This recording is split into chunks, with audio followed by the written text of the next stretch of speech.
Narito ang ibang balitang tinutukan ng 24 Oras Weekend.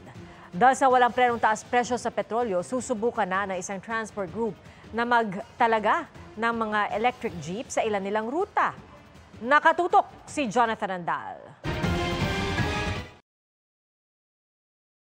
Susubukan na ng grupong Altodap na magpatakbo ng mga electric jeepney sa kanilang ruta sa Binangonan, Rizal at Santa Lucia, Pasig.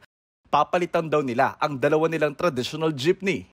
Magsusubo kami ng dalawang electric muna ang susubukan namin. Kung ito po ay magiging maganda, siguro po itutuloy-tuloy namin.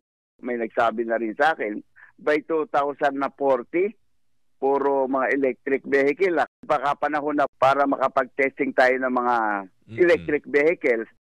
Inaayos na lang daw nila ang mga papeles ng electric jeepney sa LTFRB at pagugulungin na nila ito sa kalsada ngayong buwan o sa Hulyo.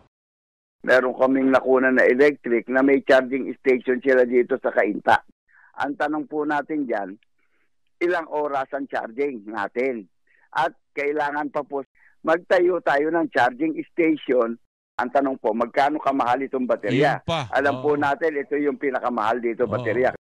Sabi ng Altodap, gusto na nila mag-electric jeepney dahil sa sunod-sunod na oil price hike. Gaya sa Martes, higit piso kada litro ang itataas sa krudo.